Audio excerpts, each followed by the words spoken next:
Hola, muy buenos días a todos. Mi nombre es Gerson Vázquez Salas. Soy parte de la mesa directiva actual de la Sociedad Mexicana de Ingeniería Geotécnica y el día de hoy nuevamente nos complace darles la bienvenida a todos los participantes a este webinar. Nuevamente les agradecemos a nuestro patrocinador GeoBrook, el patrocinador de este evento, y queremos el día de hoy presentar de manera muy breve el tema denominado Sistemas de Protección ante Caída de Rocas mediante Barreras Dinámicas con base en normas suizas.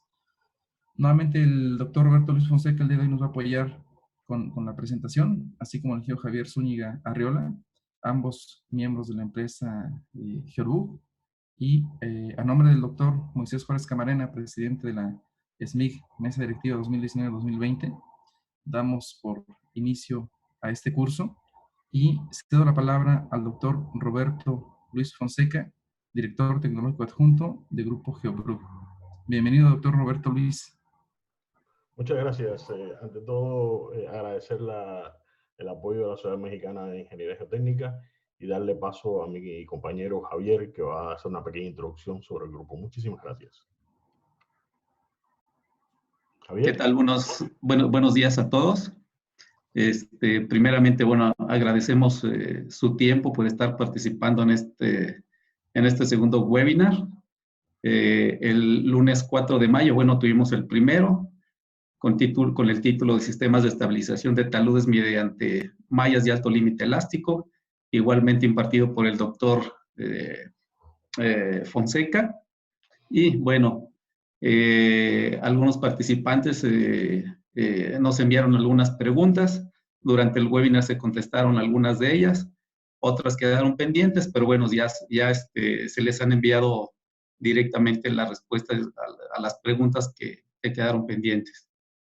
Entonces, este día tenemos el webinar de sistemas de protección entre caídas de rocas mediante barreras dinámicas con base en las normas suizas. El 8 de mayo, será el tercer webinar, que será de sistemas de protección entre flujos de detritos con barreras dinámicas, y el día 13 de mayo, el cuarto webinar, básicamente, que es sistemas de fortificación para minería subterránea.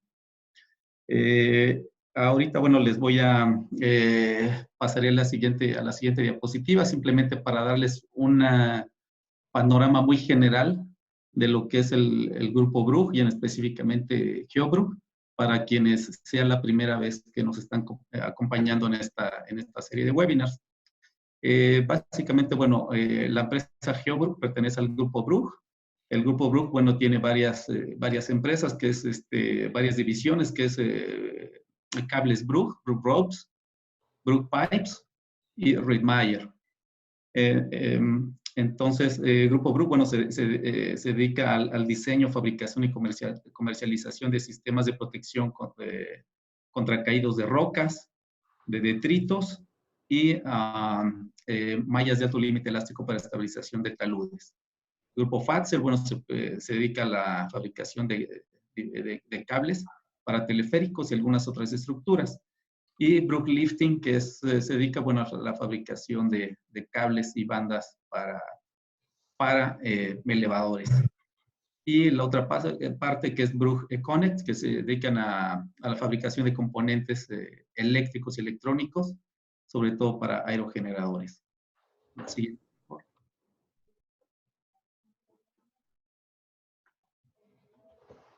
Y dentro de la presencia que tiene el grupo GeoBrook a nivel mundial, cuenta con 7 fábricas de producción en 4 continentes.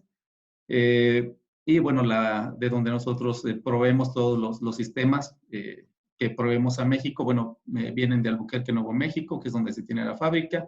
Contamos con una oficina en Querétaro y otra en el estado de Chihuahua.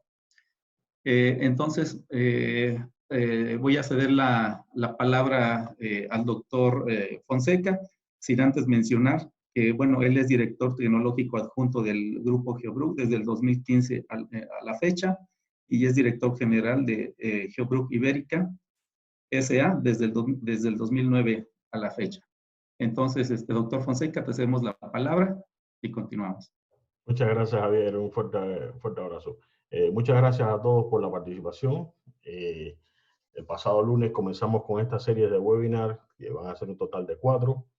Como explicó Javier, el primero de ellos dedicado al tema de estabilización de taludes, el de hoy dedicado al tema de protección contra caídos, y el próximo viernes estaremos hablando de flujos, de temas hidráulicos, de debris flow básicamente, y shallow landslide.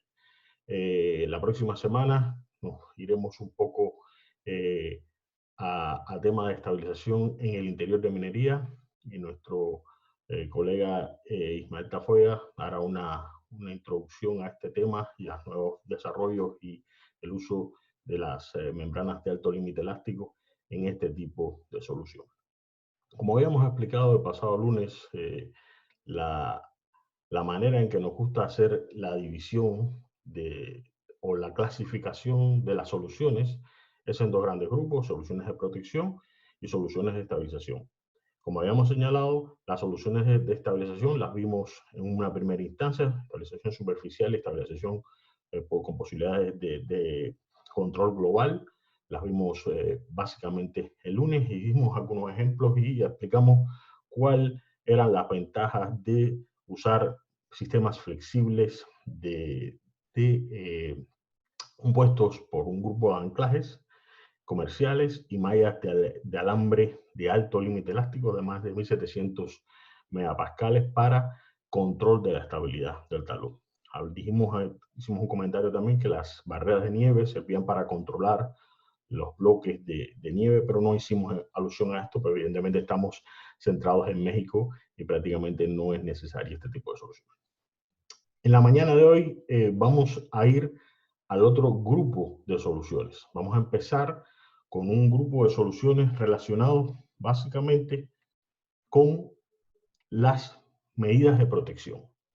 No vamos a hacer énfasis en las cortinas de guiado, porque realmente los drape o cortinas de guiado son relativamente simples. Sí haremos alguna análisis de otras combinaciones de solución, pero bueno, las dejaremos un pelín apartadas. No significando ello que no sean importantes. Desde luego es una medida muy socorrida y muy importante, y lo más difícil es que muchas veces no es dimensionado, y esto es quizás una desventaja. Tal vez en algún webinar adicional o alguna presentación adicional podamos hacer un poco de más detalle en el tema de las cortinas. El corazón de la presentación de la mañana de hoy es las barreras dinámicas de protección contra desprendimiento, y todo el hacer y desarrollo normativo que ha habido en los últimos años, desde que prácticamente se empezó de manera cuasi doméstica a diseñar y a ensayar este tipo de soluciones, hasta el día de hoy, en que se cuenta con normativas de más alto calibre que permiten asegurar que el producto es correcto y es diseñado de acuerdo a una serie de parámetros que lo hacen efectivo y seguro. De manera adicional, veremos la combinación de estos dos elementos, de la barrera y la cortina de guiado, que no vamos a hablar de ella, simplemente es una barrera que se autolimpia, es un atenuador que permite la colección del impacto, la absorción de esa primera energía y luego la autolimpieza hasta una cuneta, lo veremos un poco más de detalle. Y luego dos soluciones que son sumamente interesantes. Se trata de un deflector, que es una barrera que se puede colocar sobre todo a media ladera, en los lugares donde existe la posibilidad de que la barrera se autolimpie, y se coloca con una cierta inclinación la membrana, la red de anillos en este caso, que permita que se autolimpie la barrera. Y finalmente, una solución que justamente hoy había una noticia en Instagram, ha habido un impacto muy grande en una galería en Suiza, que ha sido protegida con un sistema de amortiguadores también que lleva como elemento esencial de distribución de las cargas las mallas de alambre de altísimo límite elástico. Y con ello puedes garantizar recuperar alguna de estas galerías.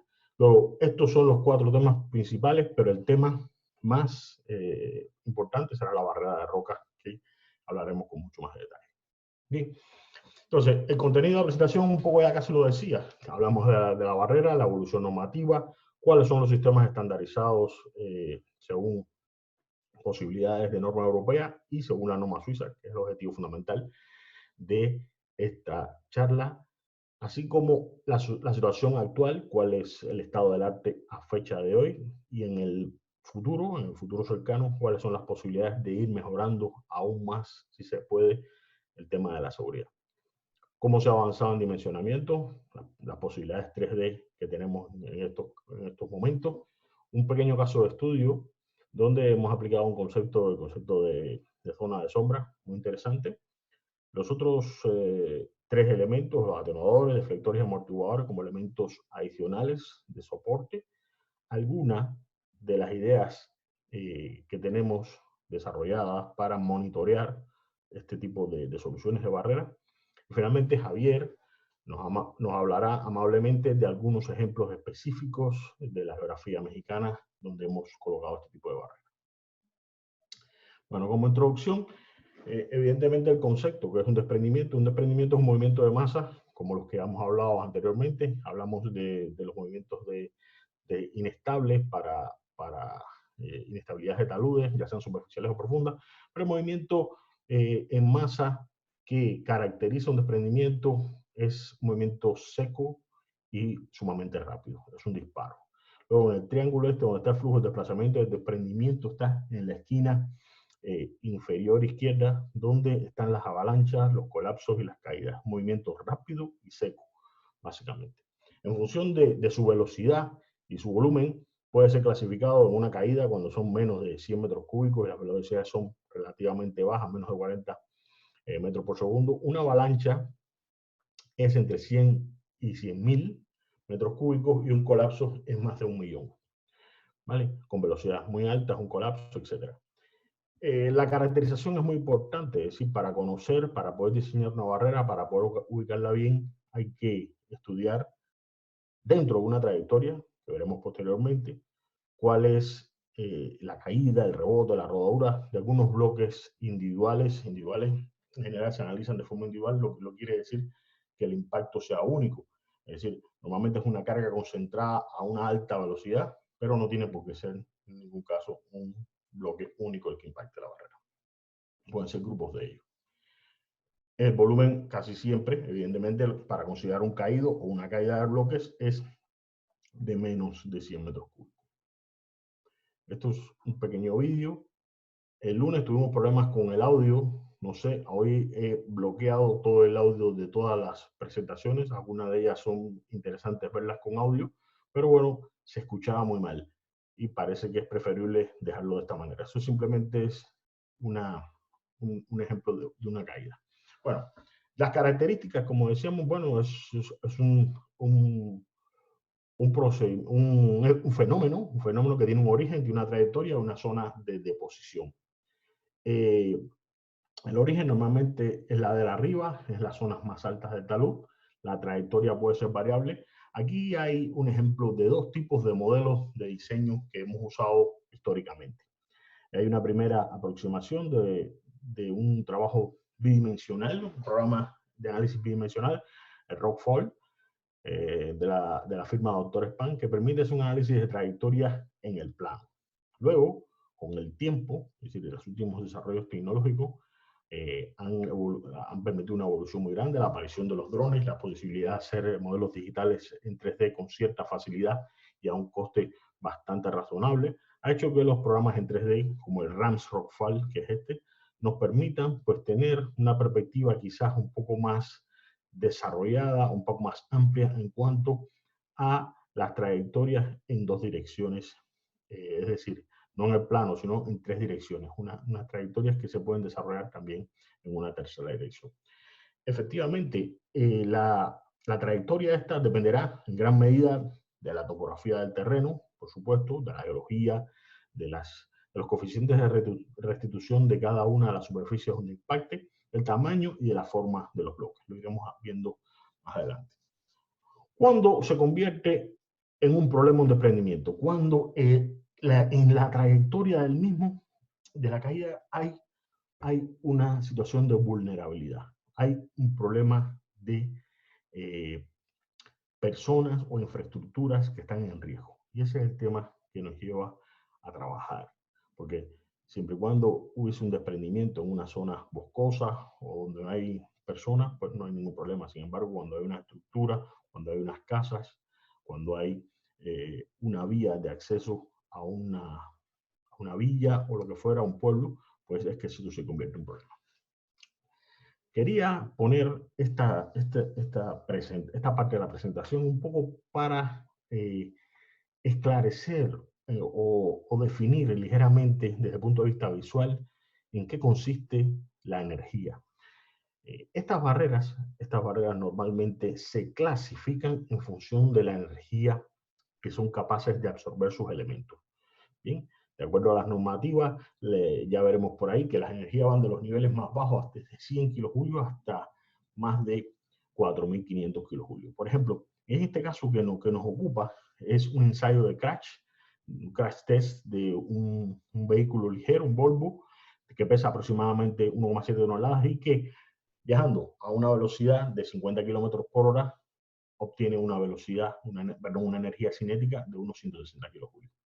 Nótese que si ponemos en análisis un camión de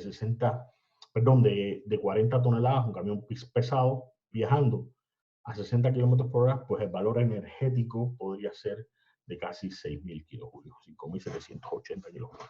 Todo ese es el valor de lo que estamos hablando. Hablaremos de los niveles de energía, pero un poco por analizar, por saber a qué nos estamos refiriendo, hacemos esta pequeña descripción. Mire. ¿Ok? Esto es uno de los ensayos que se hace en Suiza antes de probar una de las barreras que se ensayan en caída libre. Ahí tienen los bloques de ensayo. Se hace un ensayo sobre un coche para tener una idea de la magnitud de lo que esto significa. Por ejemplo, esto es un bloque de 6,4 toneladas que se deja caer desde 32 metros de altura. Eso lleva una energía de 2.000 kilojulios. Observen cuál es el nivel de destrozo que provoca. Vean cómo el parabrisas sale de una manera completa prácticamente tras el impacto. Bien, y eso es un impacto de 2.000 kilojulios. O sea, ven cómo queda el coche tras ese impacto tan brutal. O sea, ven cómo queda el interior. Realmente es un desastre. Bien. Luego, vamos entonces a el primero de los 4 sistemas de protección que vamos a tratar y el más conocido, difundido, pero quizás el más importante y el cual están normado su diseño y su implementación. La barrera dinámica de protección contra desprendimiento.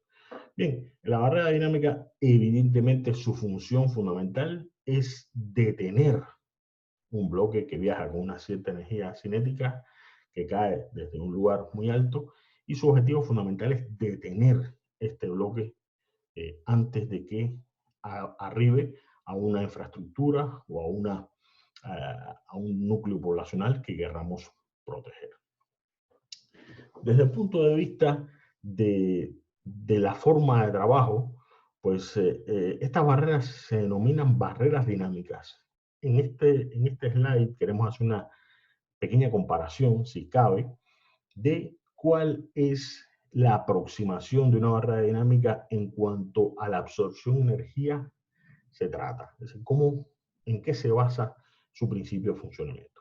Por ejemplo, en el gráfico tenemos 2 áreas que presuntamente son iguales y una se corresponde con una solución, la roja, una solución de tipo rígida, donde los desplazamientos D2 son prácticamente infinitesimales y se requieren grandes capacidades de reacción.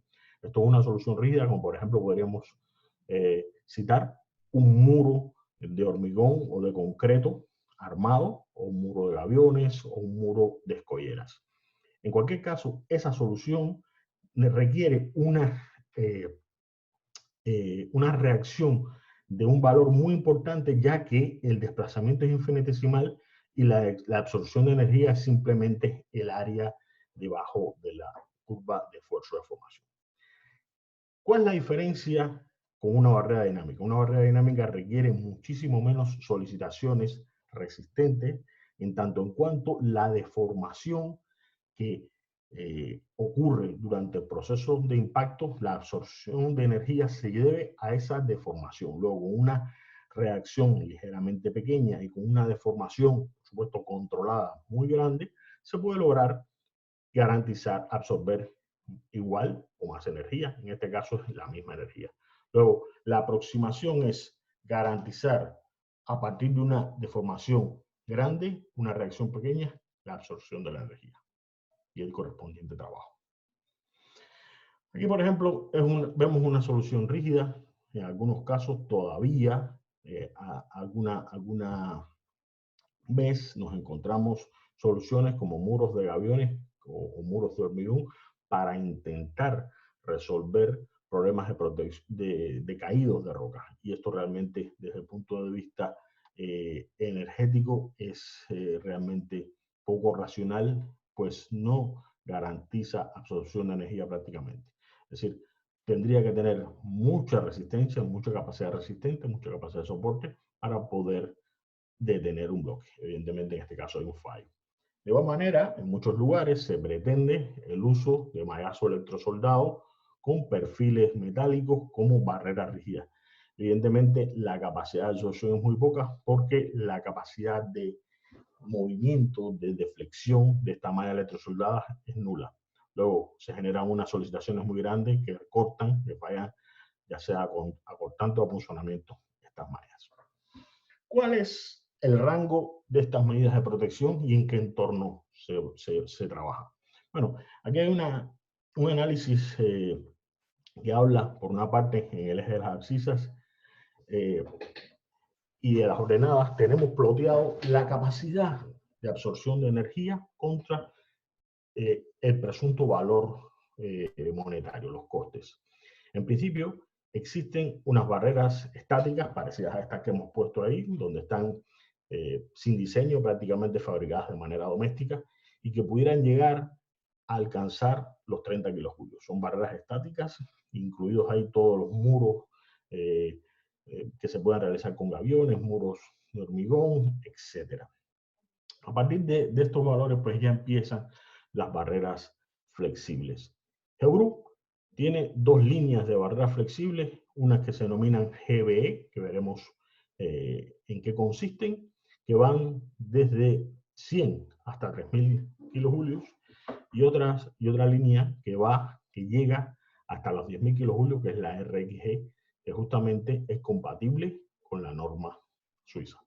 Las barreras GBE son compatibles con la norma europea y las barreras RXG son compatibles con ambas normas.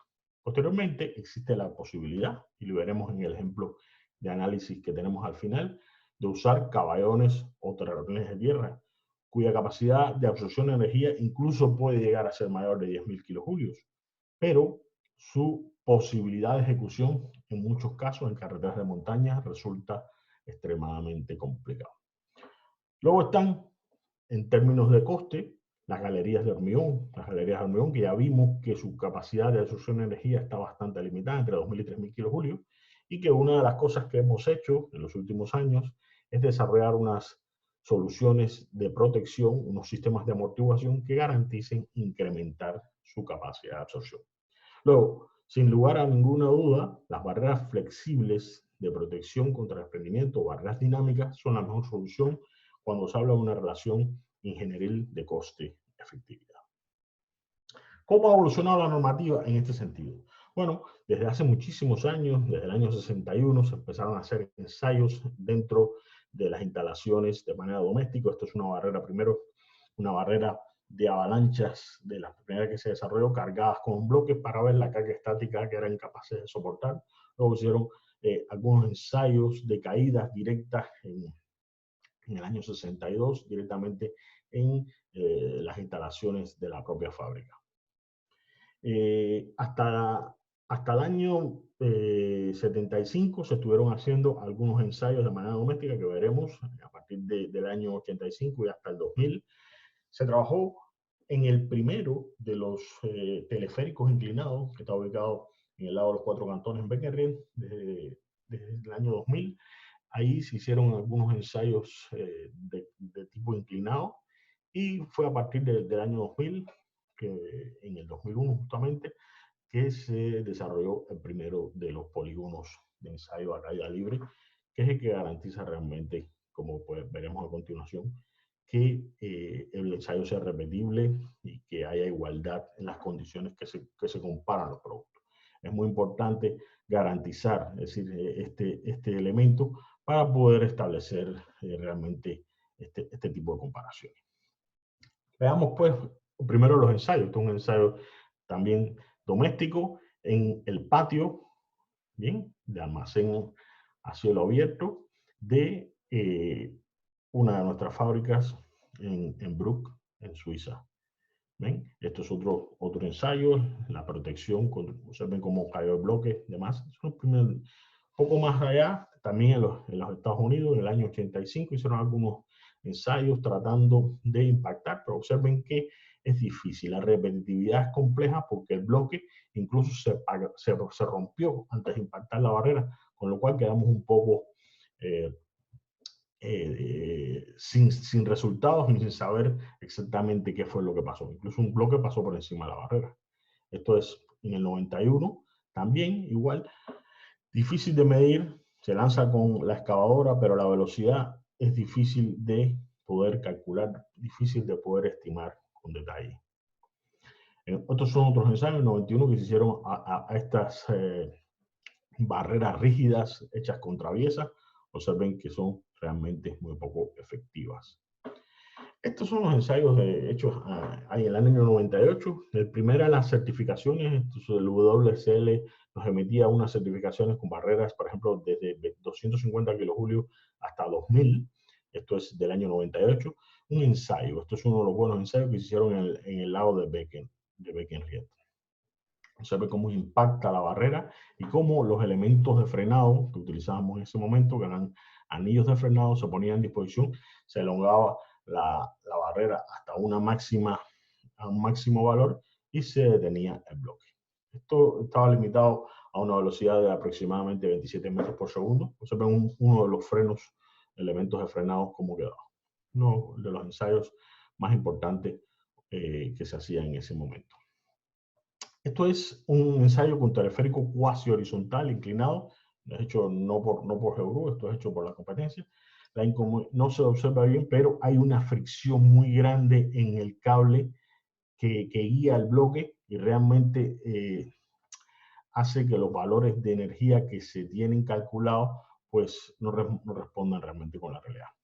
¿Y qué pasa? Que no hay garantía exacta de que el bloque no toque con el terreno. Por ejemplo, como vemos en este caso, esto es uno de los ensayos también hechos por competidores hace algunos años y que trataban de simular la situación del impacto. Pero ahí, evidentemente, a pesar de que se rompe la malla, pero básicamente hay un exceso de contacto con el terreno y de formación que realmente no se sabe quién es quien ha detenido la roca. Como contaba, en el año 2000 se empezó a fabricar en una cantera cuasi abandonada un polígono de ensayos con una grúa de altas prestaciones, una grúa torre y articulada, que permitía izar bloques de alta entidad y poner la barrera debajo de manera tal que se pudiera hacer un ensayo a caída libre, MGH, con lo cual, evidentemente, la capacidad de repetición y la certeza de que lo que estamos ensayando se corresponde con la realidad era muy grande. Aquí están los elementos fundamentales de este site. Una grúa, la grúa que es esta, la barrera que está aquí, los elementos de observación, las cámaras de alta velocidad, por supuesto, aprovechar y meterle extensometría a todos los elementos, no solamente a los cables de retención, sino a las mallas, etc. Y el bloque, que es un bloque estandarizado desde el punto de vista normativo. Este fue, por ejemplo, el ensayo de certificación de la barrera de 8000 kilojulios en el año 2011. Un bloque estandarizado se deja caer desde 43 metros de altura y se deflecta la barrera una longitud de 8,5 metros. Observen en cámara lenta, quedando una altura residual muy importante del 85% de la barrera, una de las cosas muy importantes. Y en los campos adyacentes se garantiza el 100% de la altura remanente. Esto es uno de los ensayos. En ese momento marcó un hito muy importante porque era la certificación que significó un récord a nivel mundial. Eso fue en el 2011. Seguimos avanzando. En el 2017 se hizo un ensayo, pero se llevó un poco más allá. El actual récord del mundo, que está en 10 megajoules, son 10.000 kilojulios, se ensayó en octubre de 2017. Con ello, un bloque de 25 toneladas se deja caer desde unos 42 metros de altura, lo que equivale a 103 kilómetros por hora, y impacta sobre la barrera teniendo una deflexión de 8,15 metros. Lo que, como decíamos, de 25 toneladas realmente sirvió para certificar esta barrera según la norma suiza y la norma europea, tal como veremos a continuación. Esos son los puntos más importantes en cuanto al nivel de la evolución normativa. Hasta este punto ha llegado. ¿Bien? Estamos hablando de que el récord, en este momento, el récord mundial está en los 10.000 kilojulios. En este caso, la altura residual es el 67%, siendo el 60% el exigido, el mínimo exigido. ¿Cuál es el problema fundamental? Evidentemente, se trata de tener un disparo. Estamos hablando de estos 25.000 kilogramos que viajan a esos 103 kilómetros por hora y que caen desde 42 metros de altura. Y que solamente en 8,15 metros y además en medio segundo hay que pararlo. La solicitación se convierte en una fuerza de 290 toneladas, lo cual es realmente una barbaridad. En eso está la eficacia y la genialidad de este tipo de soluciones. Desde el punto de vista dinámico, absorber una energía a partir de una deformación y controlar la distribución de todas esas solicitaciones de forma segura a las partes estables del terreno. ¿Cómo evolucionó la normativa? Pues como ya señalábamos, a partir del año 2001 se puso en práctica al aparecer este polígono, la organización medioambiental suiza, el Ministerio Suizo para el Medio Ambiente, cuyo nombre es BAFU en alemán y FOEN en inglés, que lo veremos por ahí, las siglas. Trabajó, por supuesto, con Geobru y WSL y algunas entidades más en el desarrollo de esta guía para la aprobación de los kits de protección contra desprendimiento. Ese fue el hito inicial. A partir de ahí, los países europeos trataron de ponerse de acuerdo. Tuvimos infinidad de reuniones para ello, para tratar de poner a todos de acuerdo y rehacer una norma de carácter europeo. Evidentemente, esto llevó muchísimo trabajo y no fue hasta febrero de 2008 que la ETAC 27, que es el nombre que tenía la primera norma, vio la luz. Desafortunadamente, esta norma, aunque llevó los mínimos a valores muy importantes, se quedó ligeramente por detrás de la norma suiza en cuanto a capacidades restrictivas y exigencias. Entonces, bueno, en Austria, en el año 2013, se hizo una adenda en la cual se le pedía pues algunas propiedades más en cuanto a los factores de seguridad, en cuanto a la permisividad de huecos dentro de la barrera durante el impacto, etc. Sin mucho más avance que este. Hace muy poco, en el año 2018, la Organización Europea cambió la filosofía.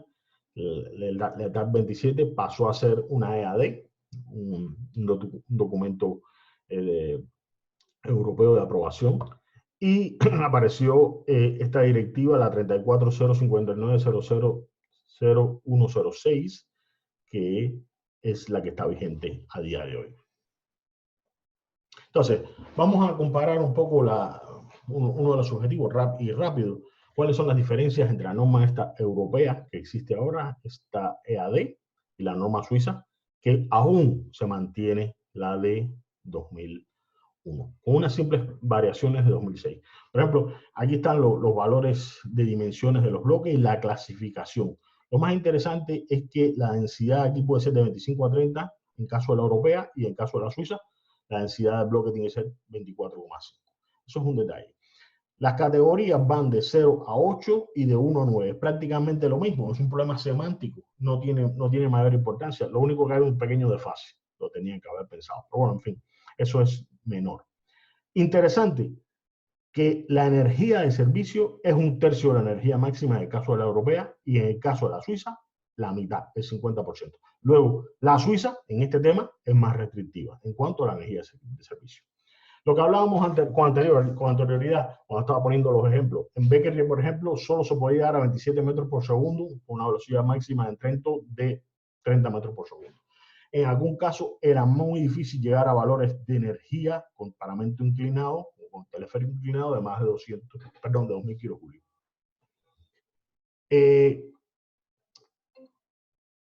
En el caso de la caída libre se pueden lanzar bloques de 32 hasta 43 metros de altura, lográndose velocidades de hasta 5000 kilojulios de energía desde 32 metros, y desde 42 a 43 se puede llegar a los 10.000 kilojulios. Luego hay mayores posibilidades en este caso. Para incrementar el valor de la energía, en el caso del paramento inclinado era prácticamente muy difícil. Solo se llegaba con bloques hasta 10 toneladas y el manejo era incluso peligroso. 2000 kilojulios fue el límite. Para hacerlo en el paramento vertical, pues la grúa permite hacer movimientos de bloques de hasta 25 toneladas sin ningún peligro para las personas y para la infraestructura. Como vimos en los ejemplos, en el caso del paramento inclinado, la energía se define como energía cinética, medio de la masa por la velocidad al cuadrado, y es posible que se desvirtúe producto del contacto con el terreno. Aquí es una energía potencial, MGH, realmente no hay ninguna posibilidad de desvirtuar. Desde el punto de vista de la puntería, cuando el paramento es inclinado, hay una posibilidad de error importante. Sin embargo, cuando el paramento es vertical, no hay ninguna posibilidad de error. Como se puede ver aquí, es decir, solamente hay que variar la altura y obtener un nivel de energía diferente. Bien, existe además un elemento esencial, importante. La altura adicional o el delta H que hay en el momento del impacto en el paramento vertical es mucho mayor que en el inclinado o en el cuasi horizontal. Es decir, por ejemplo, en este caso específico, si fuera horizontal, estamos hablando de un bloque de 3,2 toneladas, 25 metros por segundo, la energía absorbida de manera horizontal como límite es de 1000 kilojulios. Sin embargo, si esto se hace de manera vertical, hay una distancia de frenado de 7 metros que se añade a la energía potencial, llegando a valores de 1200 kilojulios más o menos. En este caso, solo se ensayaba el módulo funcional, se hacían 3 módulos, se ponían 3 módulos, presuntamente espaciados a 10 metros, y el impacto se hace en el módulo central. En la norma suiza se hacen algunos impactos en los módulos adyacentes, secciones extremas, lo cual la hace más potente. Desde el punto de vista de los módulos funcionales o de la funcionalidad, la permisividad en este caso de la norma europea es que para barreras menores de 4 metros se puede incrementar hasta medio metro de altura las que se puedan fabricar y construir en obra, y para valores mayores de 4 metros, 1 metro se puede incrementar. En el caso de Suiza, se pueden fabricar barreras 1,5 veces las certificadas de altura. En cuanto a la energía, a la altura residual, es muy importante. Existen en la norma europea una clasificación de A, B y C. La primera es para valores de altura residual mayores al 50%, el B es entre 30 y 50 y el C menores de 30. Cuando es menor de 30, evidentemente la barrera no existe prácticamente. Y en el caso de la norma suiza, hasta 2006 fue una restricción del 60%, y a partir de 2006 se equiparó un poco con la norma, con lo que sería después la norma europea, y se corrigió hasta el 50%. En este caso, la distancia de frenado o la elongación no está normada, sin embargo, en el caso de la norma suiza sí. Por lo cual, insisto, la norma FOE en Suiza sigue siendo más exigente.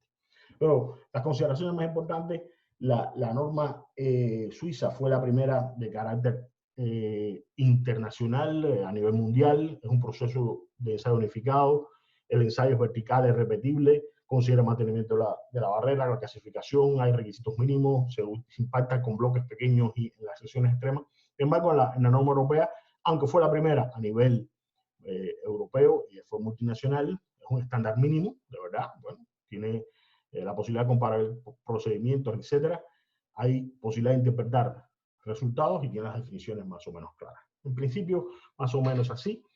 El criterio general, la inclinación del ensayo, es decir, la norma europea permite que se pueda ensayar también a escala vertical, a caída libre, ensayo vertical a caída libre, y fundamental, el nivel de servicio, de energía de servicio, aquí es del orden del 30%, 33%, aquí es 50%. ¿Vale? Interesante que existe la posibilidad de tener 3 categorías. La categoría C, menos de 30%, parece presuntamente ridícula, y que la deflexión no está controlada. El mantenimiento es evaluado, y sí hay una cosa interesante, y es que hay una obligatoriedad de visitar la fábrica por las autoridades competentes. ¿Cuáles son los sistemas estandarizados de Eurogroup? Bueno, Eurogroup tiene estandarizado un par de sistemas básicos. Unas barreras GBE que están diseñadas de acuerdo con la norma europea, y unas RXG, como habíamos dicho, diseñadas de acuerdo con la norma europea y la suiza. ¿Sí? Más restrictivas y mucho más potentes en cuanto a la capacidad de garantía de la seguridad. Los elementos son más o menos similares en cuanto al tipo.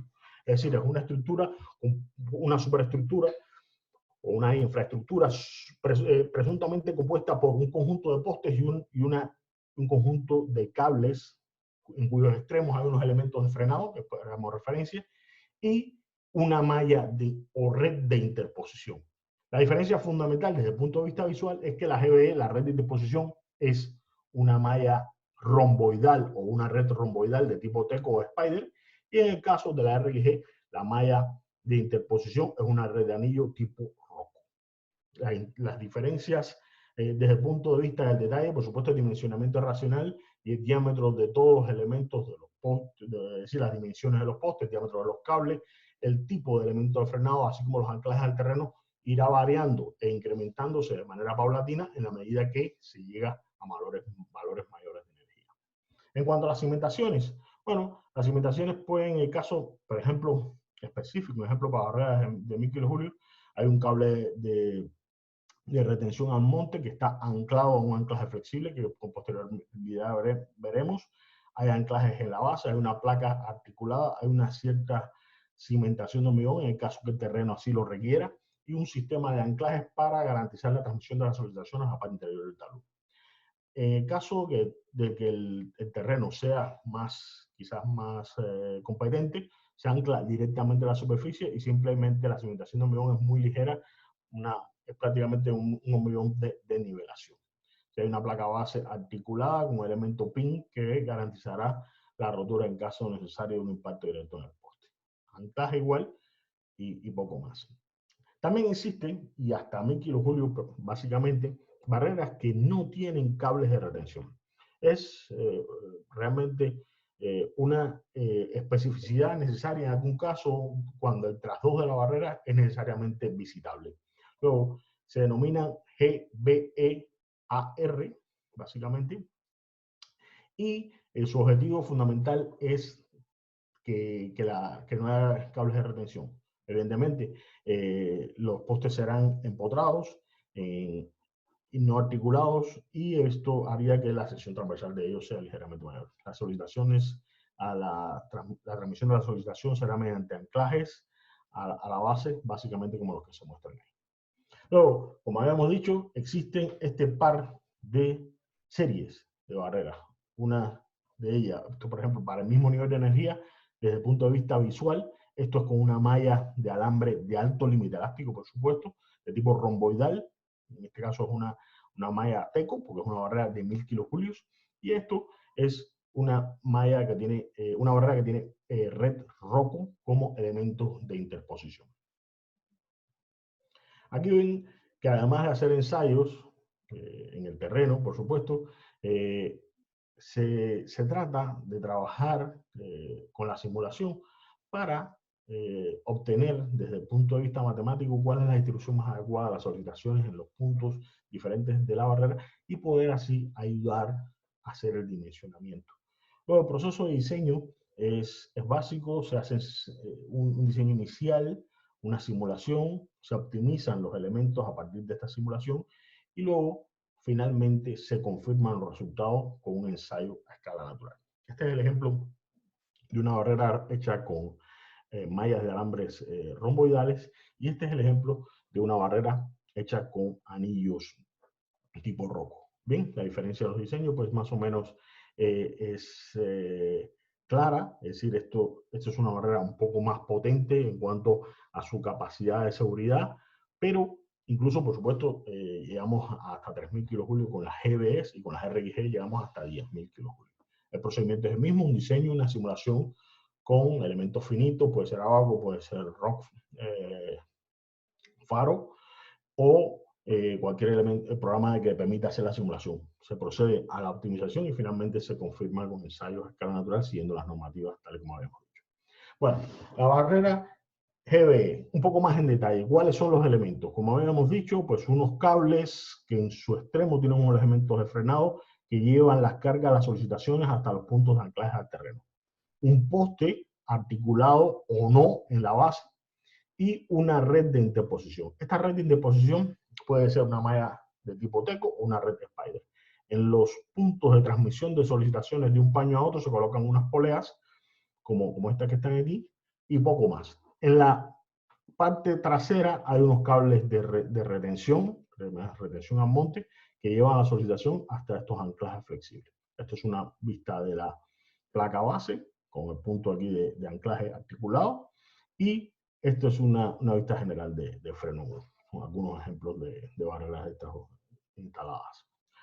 Este sistema tiene una serie de ventajas que las veremos un poco más en detalle, pero en principio son esas que se muestran ahí. Primero, que las membranas de interposición, ya sean mallas o redes de alambre, tienen que ser de alta resistencia, muy importante, alta resistencia para disipar mediante deformación elástica y un poco plástica de los elementos de frenado a valores de energía de hasta 3000 kilojulios. Frenos en U de acero inoxidable con la ventaja que tenía, que después veremos. Solicitaciones reducidas, importantísimo. En los puntos de anclaje, estas barreras tienen controladas las solicitaciones a transmitir, de manera tal que los anclajes sean cortos y se reduzca la perforación, los costes de perforación. Tienen anclajes espiroidales en las esquinas, es decir, en los puntos de transmisión de las solicitaciones de los cables, protegidos contra la corrosión y demás. Se pueden suministrar preensambladas, de manera que faciliten el proceso de montaje. Siguen altos estándares, por supuesto, en primera instancia, la norma, la antigua TAC 27, que es la EAD 340059000106, y llevan marcado 6. Están, a pesar de todo, ensayadas en la condición más desfavorable que plantea esta norma, es decir, caída libre. Aunque se pueden ensayar inclinadas, se ensayan en caída libre. Están compuestas con un material muy ligero y de bajo impacto visual. Veremos algunas fotos. Y por supuesto, la protección contra la corrosión es de primer nivel. Bien, estos son los elementos de la red de interposición. Como señalábamos, la red de Spider o la malla teco, el elemento principal de control de la captación de los elementos. Importantísimo. Estos son dos barreras. Esto es una barrera nuestra, de Geobrook, y esto es una barrera de competidores, que se ven que es completamente ligera. Está hecha por una malla híbrida de triple torsión, presuntamente reforzada.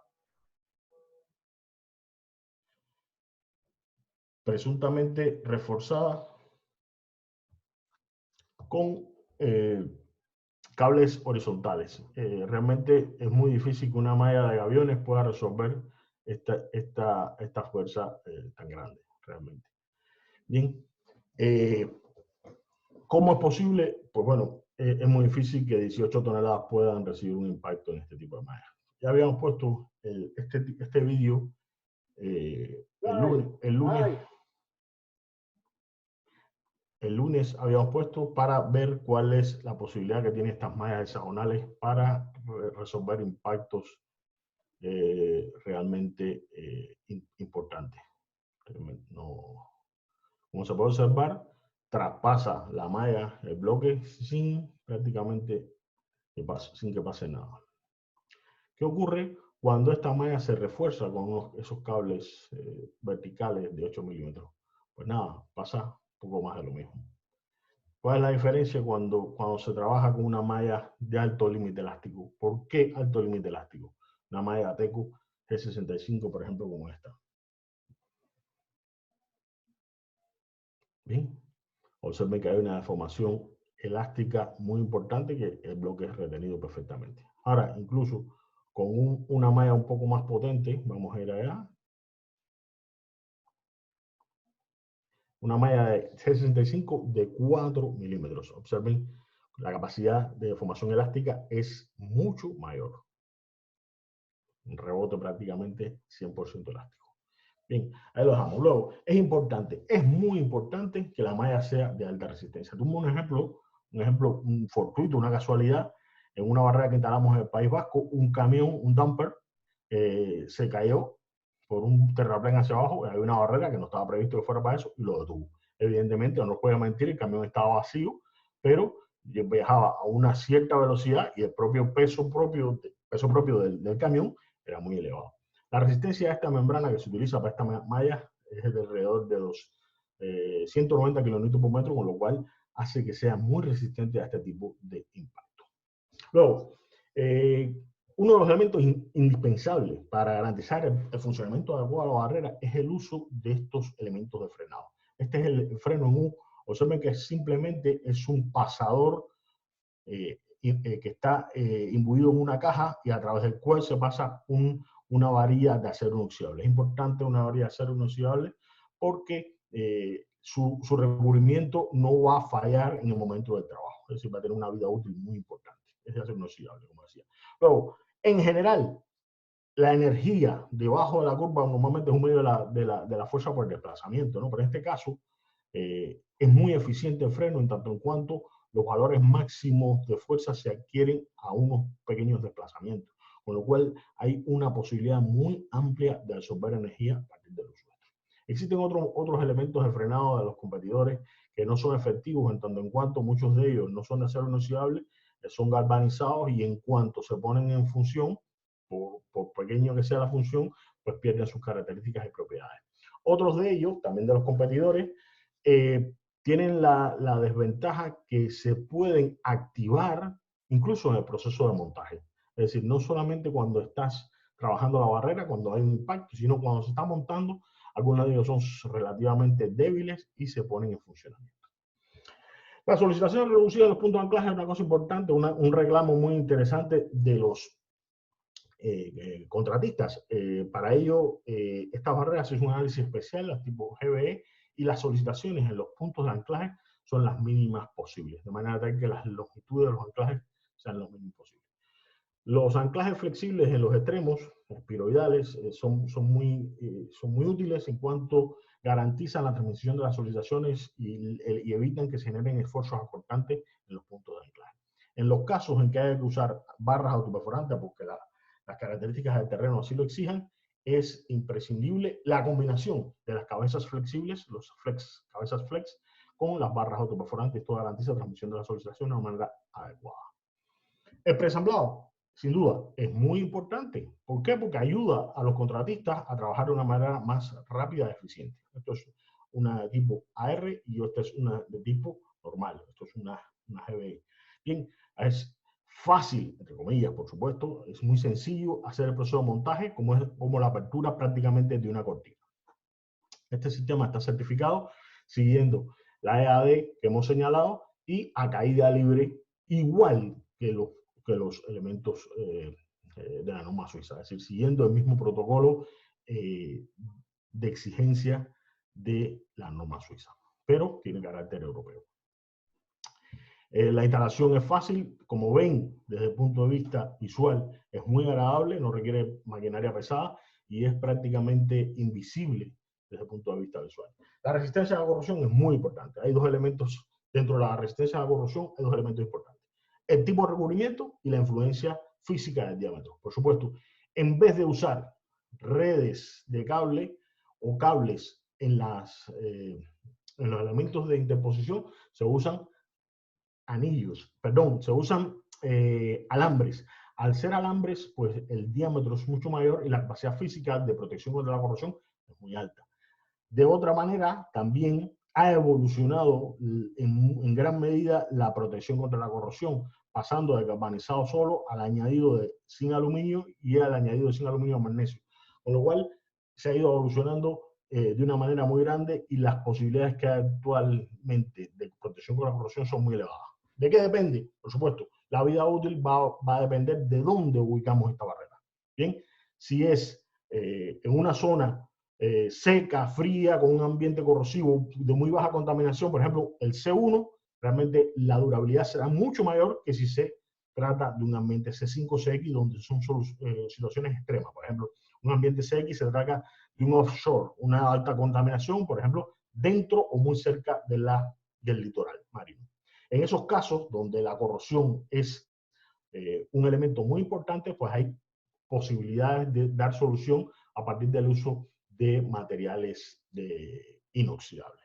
Pero en principio, el control de la corrosión está dado por el uso de elementos protegidos al zinc aluminio en el caso del cableado y las mallas o redes y el galvanizado en caliente de todos los elementos estructurales del sistema.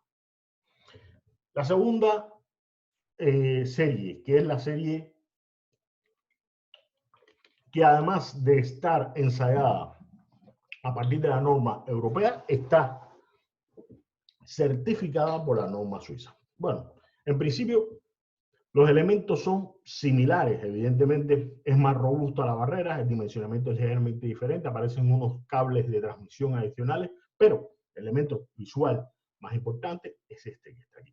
La red Rocco de anillos. Es una SM4.1, que es una sistematización de las redes antitorpedos de la Segunda Guerra Mundial, cuya deformación controlada es muy, muy importante. Es decir, hay garantía de la deformación de este elemento en tanto en cuanto se puede elongar más de un 20% en lo que se convierte este anillo circular en un cuadrado. Observen una vista de la zona superior. Básicamente el principio de funcionamiento es muy similar. Hay un cable o un conjunto de cables que pasan por la polea superior, que son los cables de soporte perimetral, en este caso cable de soporte perimetral superior, y ahí se ven los anillos que también se pueden suministrar empaquetados o preensamblados al poste. Y el proceso de instalación es simple, simplemente se trata de un proceso de apertura. En el caso de la zona inferior, se pueden observar los anclajes al terreno, la disposición, la articulación en la parte inferior, la polea de transmisión de las cargas de un módulo funcional a otro a través de los cables.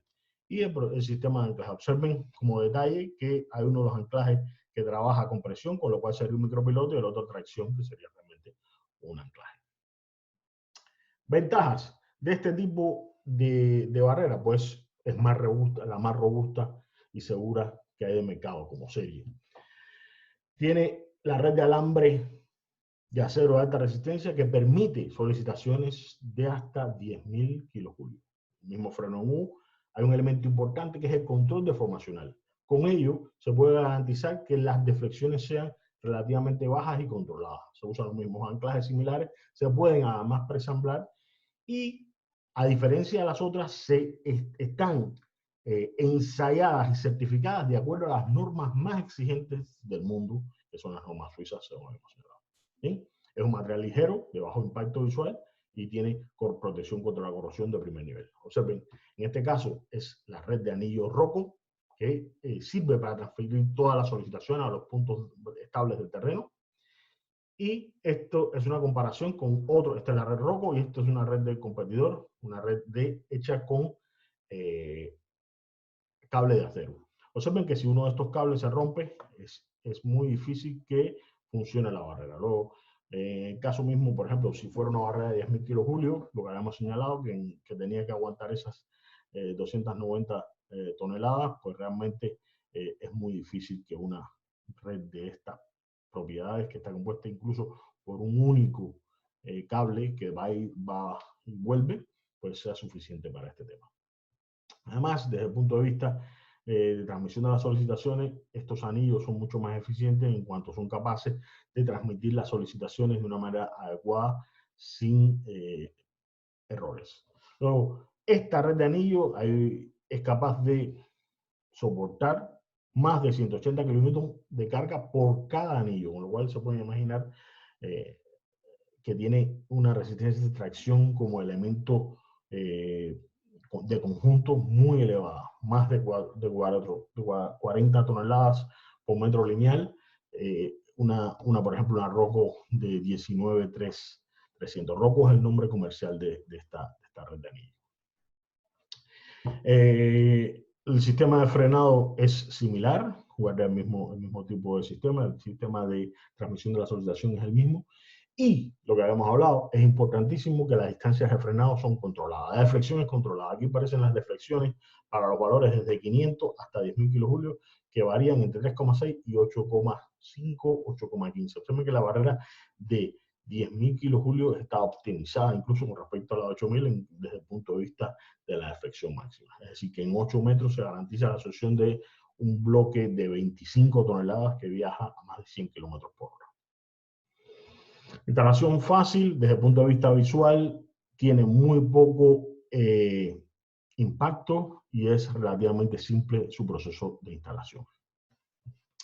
Está ensayada a caída libre, ensayo vertical y 100% certificada de acuerdo a la guía suiza, que es la más restrictiva del mundo. Bien. Montaje es relativamente simple, como habíamos señalado, y desde el punto de vista de la protección contra la corrosión, sigue las mismas pautas, es decir, los productos son iguales, pero el nivel de protección contra la corrosión estará en función del ambiente corrosivo en el cual nos estemos moviendo. Existen una serie de diferencias, por ejemplo, entre los dos tipos de barreras, que las pondremos en relieve muy rápidamente. Básicamente, insisto, la serie GBE está certificada de acuerdo a la norma europea y la serie RXG de acuerdo a las dos normas, europea y la suiza. Visualmente, la diferencia es que la GBE está compuesta por mallas Tecos y Spider y la RXG por red de anillo. En un caso, el material ligero, varias solicitaciones en los anclajes, es una barrera realmente que tiene una relación precio-calidad extremadamente buena, y la otra es robusta, tiene mayor factor de seguridad y la deformación está controlada. Esos son básicamente los elementos. Y desde el punto de vista de los niveles normativos ya lo habíamos visto, es decir, una cumple la norma europea simplemente y la otra cumple las dos normas, básicamente. No obstante a eso, el futuro y el presente, 2020, un poco complejo este 2020 que no nos ha dejado comenzar de una manera que queríamos, pero bueno, el presente y un poco el futuro está en cómo mejorar esas restricciones, cómo ir un poco más allá. Bueno, esta es la historia de la política de GRU en cuanto a los criterios normativos. Parece un poco difícil de entender y un poco pesado desde el punto de vista de la explicación, pero esta es la manera en que han evolucionado las normas. En el 2001, la norma europea. En 2008 aparece una norma, perdón, en el 2001 la norma suiza, ¿bien? FON. En el 2008 aparece la norma europea, EOTA. Bien, aparece, pero tiene una serie de restricciones en cuanto al nivel de seguridad. Es un poco menos restrictiva desde el punto de vista de la seguridad. Las tolerancias son mayores, el ensayo inclinado lo permite, incluso garantiza o admite barreras de categoría C, menos del 30%. Bueno, y establece como nivel de servicio el 30% de la nivel máximo de energía. Europa en ese momento, en el 2009, ensaya una serie de barreras, que son las GBE, que son de acuerdo a la nota, pero plus, porque se hace el ensayo vertical y solo se admite categoría A, quiere decir más del 50%. Bien, 2013 aparece la serie RXE, donde hay doble certificación, EOTA Plus y la FOEM Plus. Baja deflexión, ensayos adicionales y categoría A simplemente admitida. ¿Qué pasa en 2020 y de ahora en adelante? Aparecerá una nueva serie que se denomina ROCO, como el anillo insignia de nuestro anillo, red de anillos insignia del grupo. Y será FOEM Plus Plus y EOTA. ¿Por qué? Porque se van a hacer una serie de ensayos adicionales. ¿Como cuáles? Por ejemplo, pues mira, control de aperturas, de acuerdo a la norma, a la adenda, a la norma europea que hizo la gente austríaca, ensayos excéntricos, ensayos en los módulos extremos y en zonas críticas de la barrera. Con lo cual, es ir un poco más allá, un paso más adelante. ¿Bien? Básicamente esto representa lo mismo que hemos dicho. Y esta es la filosofía. Por ejemplo, veamos un ensayo de este tipo.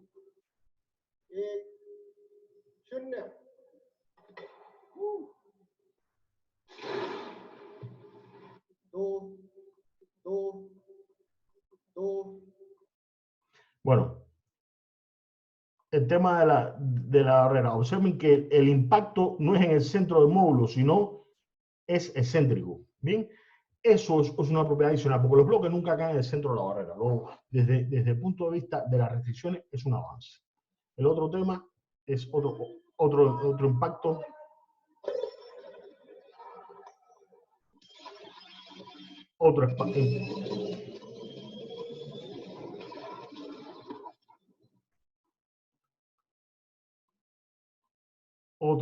Otro impacto en un módulo único. ¿Bien? Eso es decir, en vez de 3 módulos, un módulo único, con lo cual la transmisión de las solicitaciones es mucho más restrictiva. ¿Bien? Y esto en una zona crítica, en una separación de cables, por ejemplo, como esta. Una zona de separación de cables, el impacto excéntrico. ¿Bien? Bueno, eso es más o menos cuál es la idea de futuro. Seguir profundizando en el incremento de la seguridad, que es uno de los elementos más importantes, desde luego. Avance del dimensionamiento. Bueno, el dimensionamiento, por supuesto, ha ido evolucionando mucho.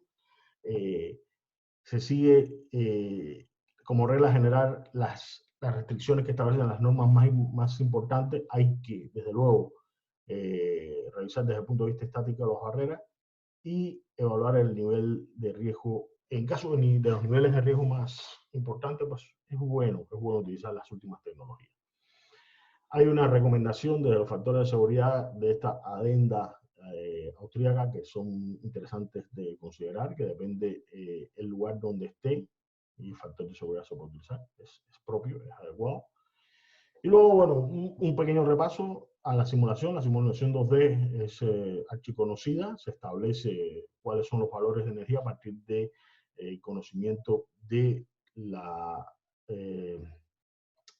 los coeficientes de restitución en el perfil, y a partir de ahí se pueden estudiar los valores máximos de energía y los valores de energía de rebote, sin barrera y con barrera, y observar cuál es la diferencia entre ellos. ¿Qué pasa? Que con la aparición de los drones se ha podido hacer fotogrametría casi instantánea a un precio muy adecuado, y se pueden llevar a cabo simulaciones en 3D con una facilidad adicional. De manera adicional, el programa también es capaz de identificar desde el punto de vista de la observación, la aprehensión, por así decirlo, inteligencia artificial, por así decirlo también, el tamaño de los bloques y la forma de ellos, que es muy importante a la hora de definir, por ejemplo, el tamaño y la forma. Observen en este vídeo qué es lo que pasa cuando un bloque es regular. En este caso, presuntamente un bloque cúbico con los cantos rebajados, y cuál es el comportamiento desde el punto de vista de su energía cinética translacional y rotacional. Bien, este es más o menos la situación hasta que se puede detener el bloque. ¿Qué pasa cuando impacta superficies lisas? pues adquiere una mayor velocidad, como era esperar, y una altura de rebote mucho mayor.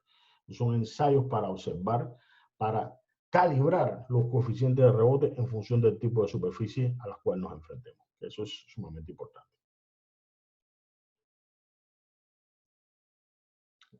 Proceso de tensión de la barrera. Ahora, ¿qué pasa si cambiamos la forma del bloque? Esto es un disco, por ejemplo. Parece una rueda y evidentemente la velocidad realmente es mucho mayor. Lo que pasa es que al tener menos masa, bueno, la energía es diferente. Pero, como pueden ver, la velocidad de traslación es realmente muy alta. Bien.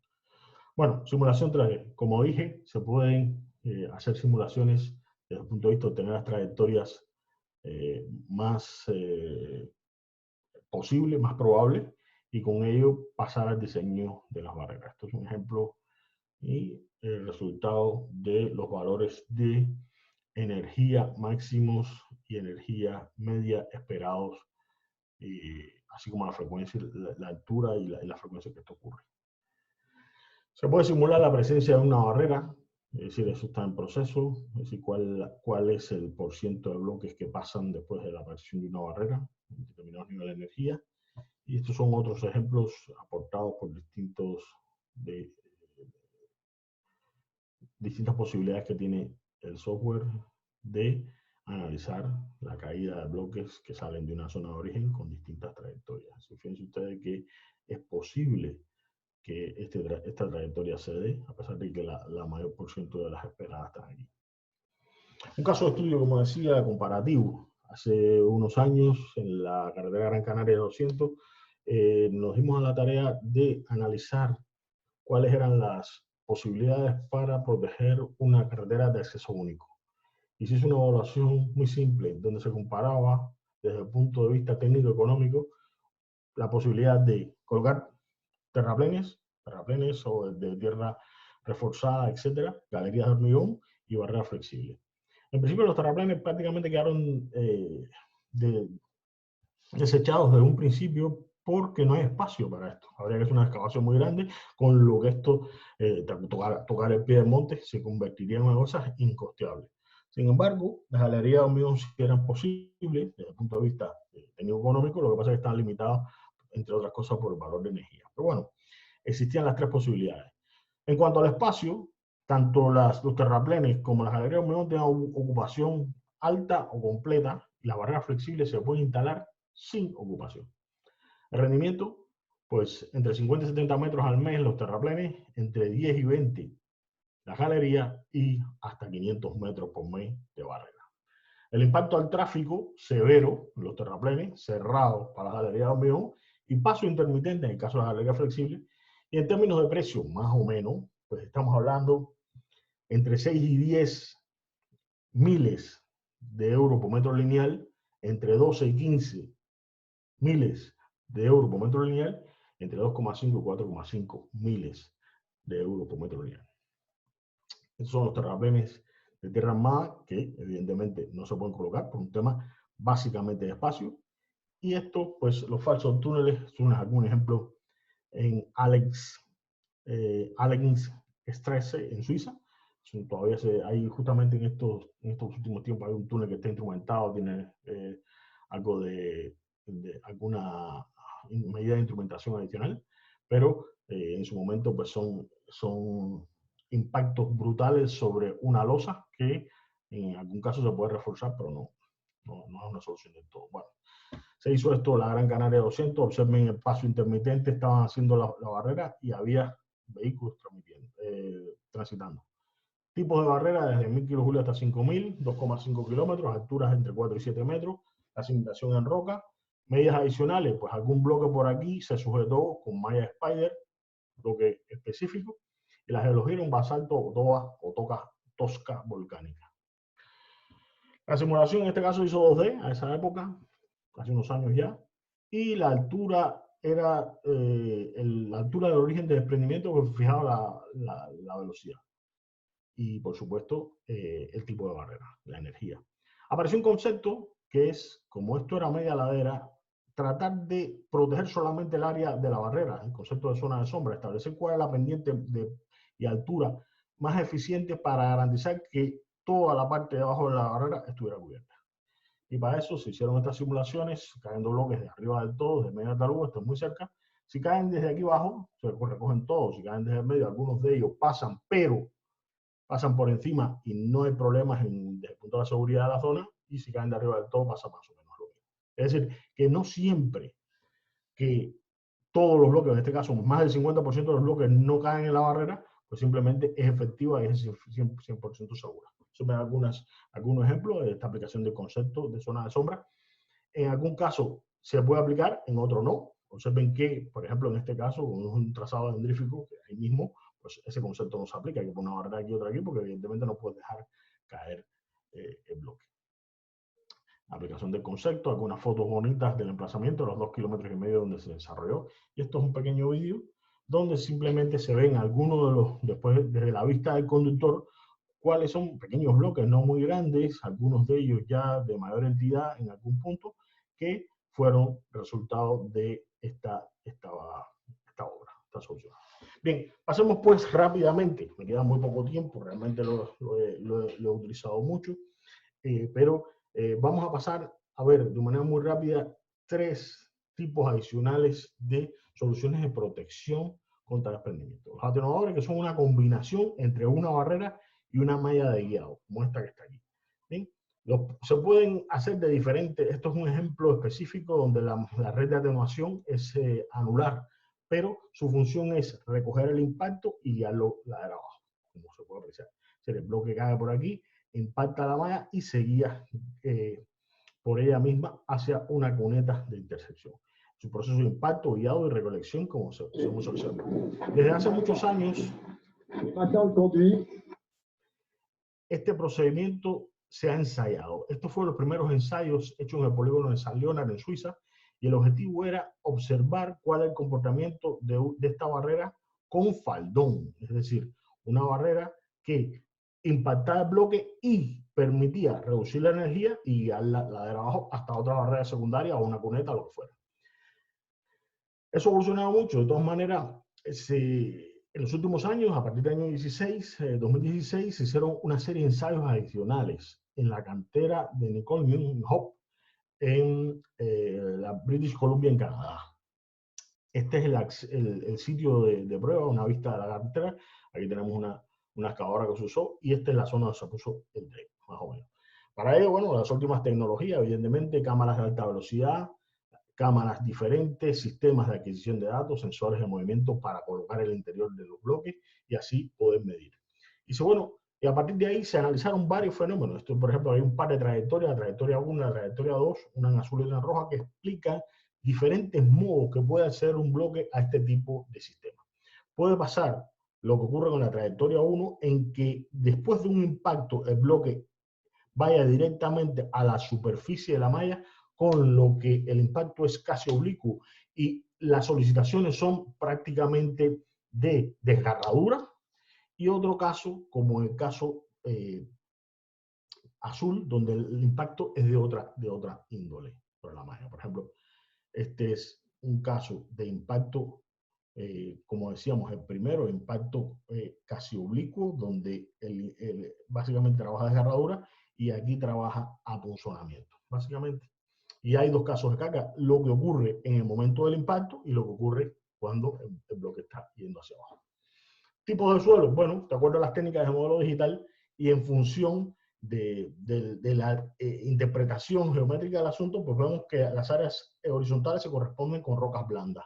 Las áreas intermedias con una roca, inclinación intermedia, se corresponden con roca más o menos dura y las áreas verticales con roca dura realmente. Y se puede hacer un análisis de las trayectorias desde el punto de vista de la optimización de la ubicación del equipo para poder hacer las mediciones en el campo. Y por supuesto, con el uso del software, saber cuál es la energía que se espera antes, es decir, simularla antes de medirla. ¿Bien? Luego, medirla, por supuesto. Este, por ejemplo, es un impacto de los que hablamos del oblicuo que impacta directamente sobre la colocación de la malla, un ángulo de unos 27 grados. Las trayectorias se pueden observar con las cámaras que además permiten medir, con software que permiten medir, y además hay unos ciertos acelerómetros en el interior de los bloques que permiten también definir cuál es la energía, tanto rotacional como translacional, en todos los momentos.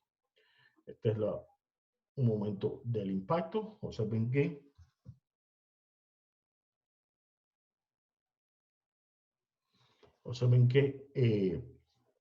realmente se puede impactar la malla de una manera directa y se guía el bloque ladera abajo. ¿Bien? Desde el punto de vista de la reducción de la velocidad, es evidente que ocurre en el momento del impacto y producto de la acción del atenuador, hay una reducción en la energía y por supuesto en la altura de rebote y en la velocidad. Es decir, esto es una representación del comportamiento teórico de la malla sin protección y con el uso de un elemento de atenuación. Ventajas de este sistema. Bueno, es una de las soluciones de intercepción guiado, una combinación de las más efectivas que hay. Evidentemente, y como siempre, es sumamente importante el empleo de mallas de acero de alto límite elástico.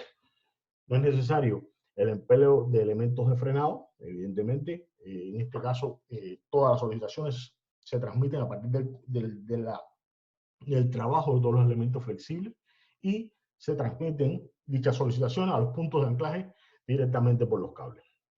Este ensayado tiene la ventaja de que es ensayado a escala natural, tiene un efecto autolimpiable que desde el punto de vista técnico-económico es muy, muy importante, a la par de que desde el punto de vista visual tiene muy bajo impacto, no se ve desde la distancia.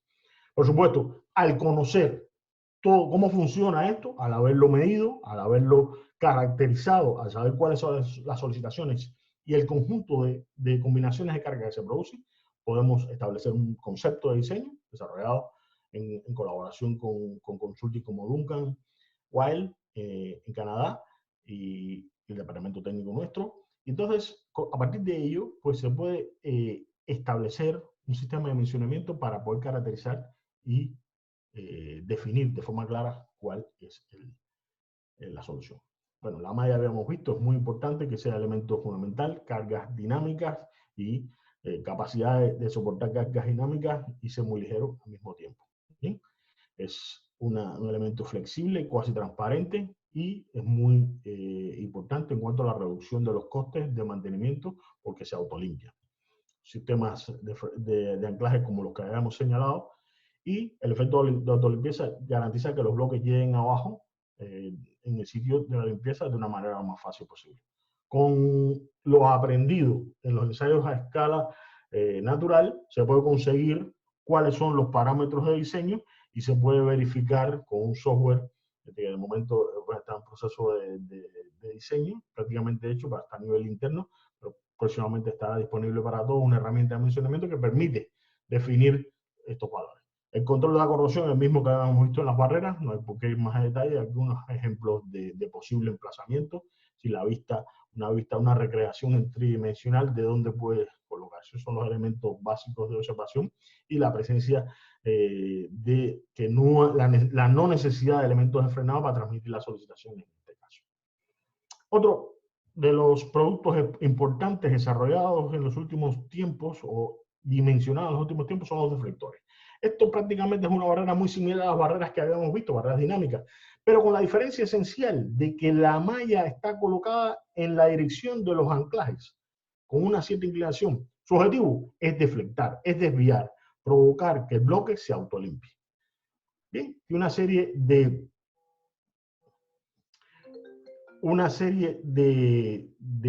ventajas es la serie de barreras autolimpiantes. Por supuesto, la malla de acero de alto límite elástico, por supuesto, esta sí lleva frenos, los anclajes flexibles, ensayado por supuesto a escala natural, y el efecto autolimpiante, en este caso, autolimpiante, es controlado hasta 500 kilojulios. Está fabricada con red de anillos, es dimensionable, por supuesto, y tiene alta protección contra la corrosión. Por supuesto, este es el proceso de calibración del sistema. Hay una comparación entre el ensayo a escala natural y el programa de simulación FARO. Tiene elementos de frenado, tiene los anclajes, Observen cuál es el proceso de autolimpiado, muy simple. ¿Qué pasa? Evidentemente hay que garantizar que no haya ninguna infraestructura en la parte, en el resto de la vía, porque claro, si es una carretera de montaña en la cual hay un ferrocarril y una carretera uno debajo del otro, pues evidentemente no es posible. Pero sí que es muy interesante. El proceso de autovaciado hay que calibrarlo, por supuesto, depende del lugar donde se ocurre, de la inclinación de la barrera, del número de anillos, es decir, es un proceso de optimización que se ha llevado a cabo a partir de un conjunto de ensayos de laboratorio, ensayos de campo y procesos de simulación, y se ha tenido cuál es la pendiente máxima y cuál es el valor del número de anillos óptimo para garantizar la transmisión de la solicitación. Esto, por ejemplo, es la corroboración de los elementos de simulación y los ensayos a escala natural son adecuados, son atinados. Esto, por ejemplo, es lo que decía, es decir, hay distintos ángulos de inclinación de la barrera y distintos números de vuelta de los anillos. Y con función de esto, pues se puede saber cuál es la red óptima y cuál es la inclinación óptima para obtener el efecto de autolimpiado. Desde el punto de vista de la corrosión, hay que seguir las mismas pautas ya previamente definidas. En cuanto a cuál es la vida útil, pues depende de qué, del ambiente corrosivo en el cual nos estemos moviendo. Entonces, un ejemplo, barreras libres de mantenimiento en Suiza, por ejemplo. Dos de ellas, esto es una específica que tiene dos aguas, es autolimpiable, pero es una situación en la que se hizo un diseño específico a medida y una tecnología que ha estado aprobada, se hizo un análisis por elementos finitos y se garantizó que funcionara de manera adecuada. Para finalizar un poco con este tema, pues vamos a los amortiguadores. Simplemente, ya lo habíamos explicado, en la década del 70, 80, se construyeron infinidad de cobertizos que tenían doble función en Europa.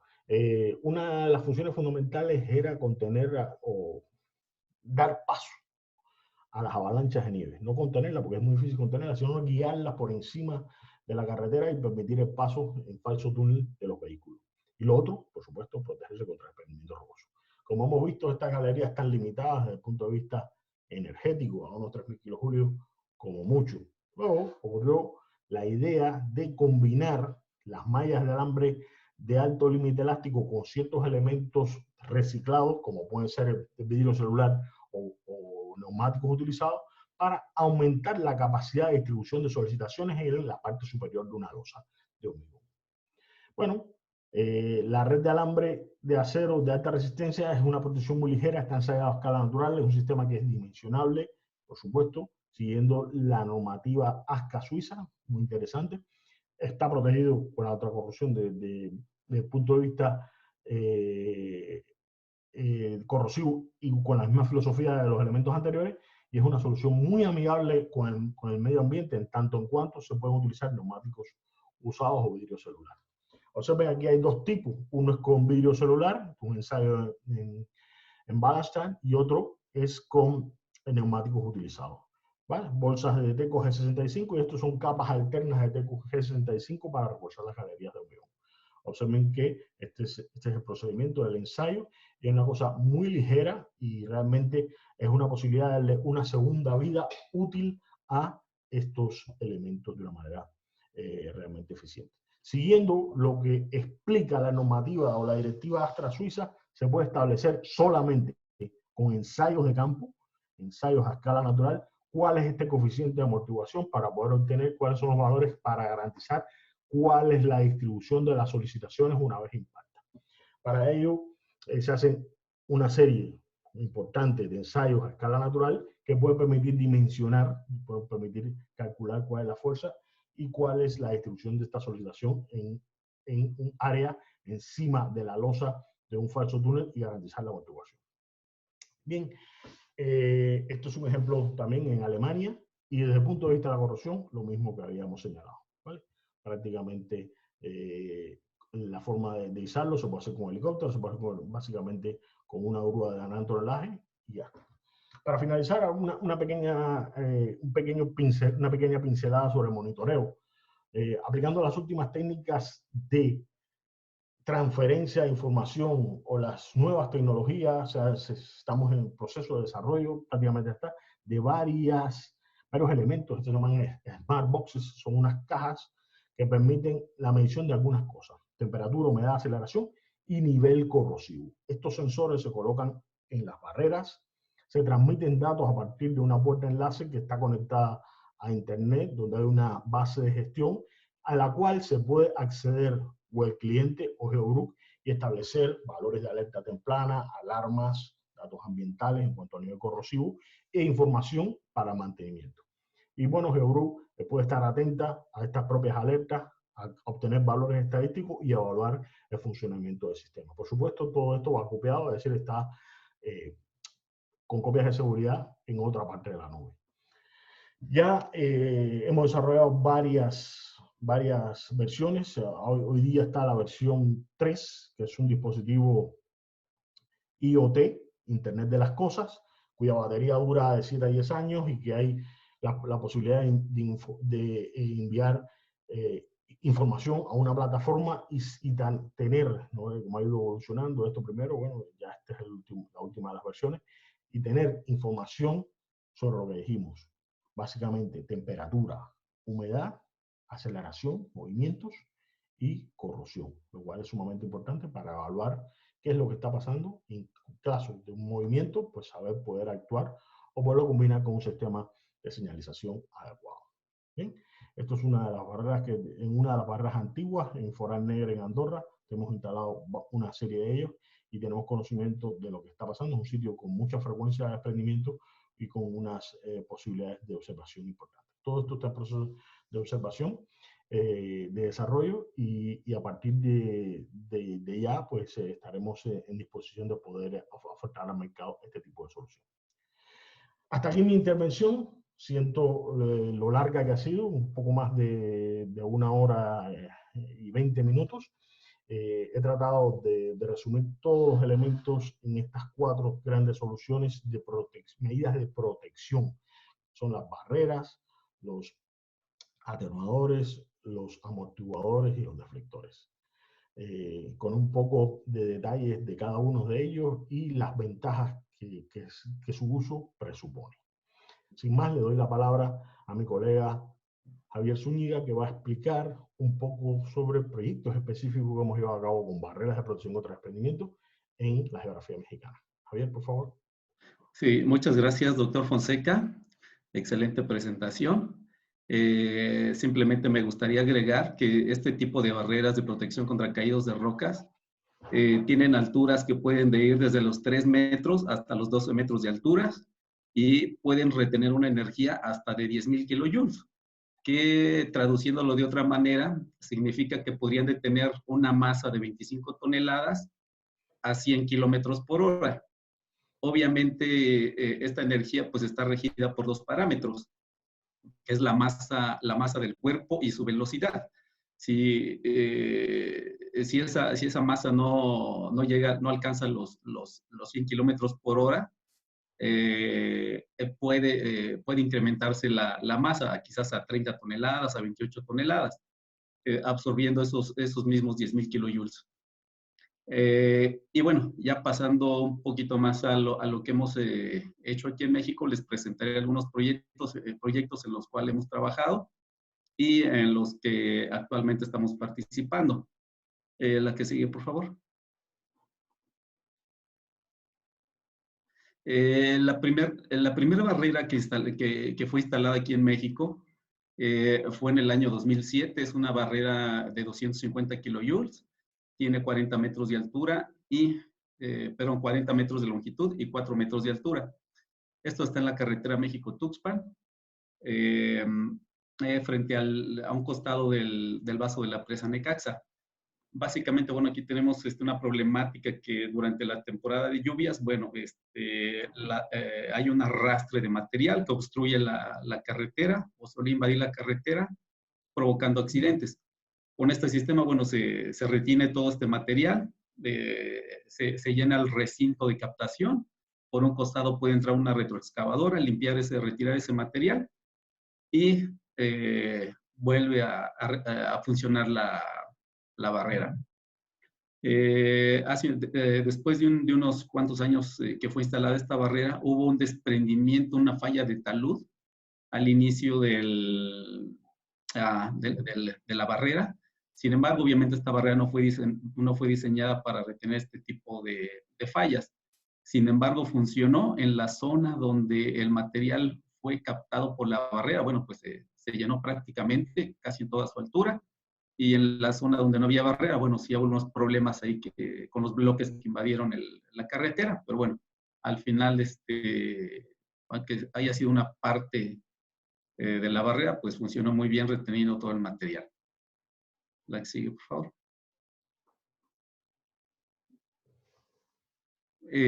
Igualmente, bueno, como les comentaba anteriormente, bueno, los diseñadores de caminos y puentes federales y Secretaría de Comunicaciones y Transportes han recomendado el uso de este tipo de barreras en diferentes proyectos. Y bueno, por ejemplo, esta es la autopista Durango-Mazatlán. Se instaló esta barrera de 2000 kilojoules y 6 metros de altura, precisamente para retener los bloques y evitar que estos impactaran en el túnel falso que se tiene por donde pasa la autopista. Más o menos la altura de estos bloques es aproximadamente mayor a 1 metro, quizás 1,20 m, 1,50 m. Entonces, al momento ha estado funcionando muy bien y creo que ha sido una buena solución para proteger el túnel falso. La que sigue, por favor. Igualmente, bueno, también se han instalado barreras, una barrera de protección de 120 metros de largo por 6 metros de altura, de 2000 kilojoules. No es una energía muy alta. Esto fue sobre el túnel, sobre el túnel Pánuco. Entonces, se puede ver en la foto de la derecha cómo está la barrera. Y igualmente, bueno, el talud fue estabilizado y en caso de que hubiera algunos desprendimientos de roca, bueno, deben de ser retenidos por esta barrera. La que sigue, por favor. También en Cumbres de Maltrata, que es la autopista Acatzingo-Ciudad Mendoza en el kilómetro 230, que es el que viene de Orizaba hacia Puebla. En ese sentido, bueno, se instaló algunas barreras alrededor de 300 metros para retener los bloques que pudieran caer de la ladera. Esto fue, bueno, después de los trabajos también de estabilización en algunos sitios. Y al momento, bueno, están funcionando perfectamente estos sistemas. La que sigue, por favor. Actualmente, bueno, también estamos trabajando en la autopista Durango-Mazatlán, el kilómetro 172 más 250, instalando una barrera de protección de 500 kilojoules, de 110 metros de altura por 5 metros de altura. Seguramente en estos instantes, bueno, pues ya está instalada al 100%. La que sigue. Y bueno, con la presentación de estos ejemplos realizados en México, pasaremos a la sesión de preguntas. Tenemos algunos minutos y para posteriormente finalizar con la presentación. Doctor Fonseca, no sé si gustas leer las preguntas. Sí, puede ser. A ver, tengo aquí varias preguntas. Evidentemente, como hemos hecho en todas ocasiones, trataremos de responder unas cuantas aquí online para que todos puedan hacerse eco de ellas, puedan escucharlas. Pero sin ninguna duda responderemos a todos y cada uno de los que deseen preguntar algo por correo electrónico de manera independiente. Y así lo hemos hecho como filosofía en los últimos webinars que hemos participado. Y bueno, creo que no hay ningún problema. Así que no os cohibáis de enviar cualquier pregunta, que le mandaremos respuesta, aunque no alcance el tiempo. Así se van incrementando las preguntas. Entonces vamos a responder una de las primeras. Aquí Marco Antonio Vargas pregunta que si después del primer impacto del material, ¿cuántos impactos recibe la malla antes de perder sus propiedades elásticas? Bueno, todo esto es bastante complejo de caracterizar. Las normativas establecen monoimpacto. Hay alguien que pregunta más o menos si se pueden lanzar 2 bloques. Todo se puede hacer, pero en orden o con el objetivo de poder comparar, pues simplemente de momento los ensayos solamente se hacen sobre impacto. Ahora bien, desde el punto de vista práctico, existen unos manuales de mantenimiento, unas pautas que explican hasta cuándo, desde el punto de vista tensodeformacional, es posible recibir impactos. Entonces, básicamente está relacionado, yo no me lo sé al detalle, pero está relacionado con un % de activación de los elementos de frenado. Es decir, en un principio los elementos flexibles están funcionando de manera elástica hasta que se transmiten solicitaciones a los elementos de deformación plástica que son los anclajes. Luego, la barrera podrá recibir cuantos impactos sean posibles hasta que funcionen los elementos de frenado. Es recomendable desde el punto de vista del mantenimiento hacer una observación, es decir, se establecen unos ciclos en función de las necesidades y de la frecuencia de observación de las barreras, y el inspector, a partir de la activación de los frenos, podrá establecer cuándo hay que hacer una actuación, cuándo hay que hacer un cambio de los elementos. Cambio de los elementos que posiblemente, presuntamente, solo sea reemplazar los elementos de frenado y estirar la barrera. Por supuesto, en el caso que haya un impacto por encima de la energía de diseño, pues otras cosas pueden pasar. Bien.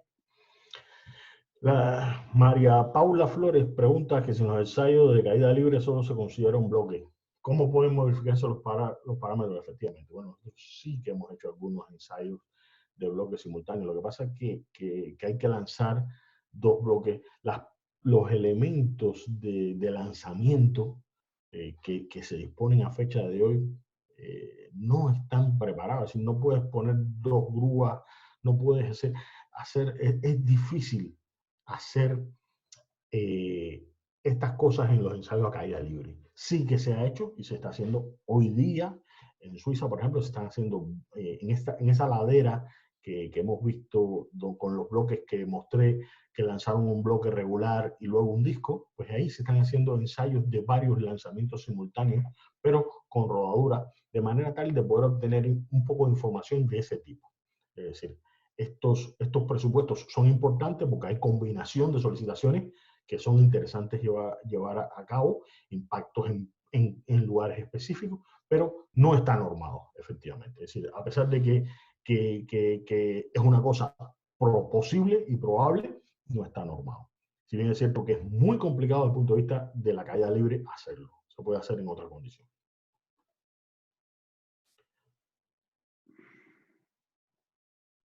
¿Cuáles son los materiales usados? No entiendo muy bien qué es la pregunta, pero ¿cuáles son los materiales usados? Ese es Rosendo Chaparro. Bueno, los materiales usados son postes de acero, de acero estándar, 355 como mucho, HEB, cables de DIN 3060 y 3064, los anclajes que hemos dicho, anclajes de cable flexible, barras de acero tipo Gebi o similar, y las mallas de interposición son de alambre de alto límite elástico de más de 1770 megapascales, dispuestas de forma romboidal, en forma de mallas o redes, y en forma de red de anillo, cuyo número de vueltas puede ser variable. Como bien señalaba Javier, las alturas de estas barreras pueden variar desde las más pequeñas, con más o menos 2-3 metros, hasta 12 metros que se han colocado de diferente entidad. La distancia entre los postes como estándar es 10 metros, lo que puede ser que para controlar la deformación se pueden poner a menor distancia, o hasta 12 como máximo.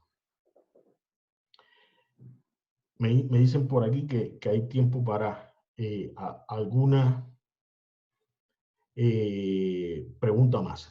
¿Qué es recomendable el sistema cuando la cimentación de los anclajes no es roca, más bien suelo natural? Por ejemplo, hay que hacer una cimentación de hormigón para transmitir las solicitaciones. Una transmisión de solicitaciones a partir de un dado millón, que tienen 1 por 1 por 80 aproximadamente, y que va anclado con un micropilote a compresión y uno a tracción en general. ¿Vale? Última, y me violo esto, las marreras tienen mantenimiento. De ser así, ¿con qué frecuencia? La frecuencia de mantenimiento está establecido en un manual de mantenimiento que lo podemos aportar para su revisión. Efectivamente, no tenemos mucho más tiempo.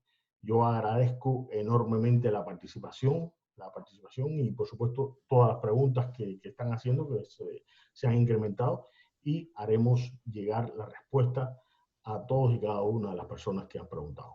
Muchísimas gracias. Reitero además nuestro agradecimiento a nuestros colegas de México y a los señores de la Sociedad Mexicana de Ingeniería Geotécnica que nos han permitido esta oportunidad de llegar a vuestras casas de una manera diferente, pero efectiva. Es decir, estamos dispuestos, por supuesto, a responder cualquier duda de cualquier aproximación. Muy amables, muchas gracias. Buenos días. Javier. Muchas gracias, doctor Fonseca. Muchas gracias, señor Javier Zúñiga. Interesantísima presentación. Temas muy interesantes, aplicaciones muy interesantes también en México. Y pues nuevamente en nombre de la Sociedad Mexicana de Ingeniería Geotécnica les damos las gracias por su apoyo en este evento, por compartir la experiencia práctica, técnica que han tenido en este tipo de soluciones. Y también damos gracias a todos los participantes de este webinar. Ha habido mucho interés en el tema y los esperamos en la siguiente sesión. Gracias y buenas tardes a todos.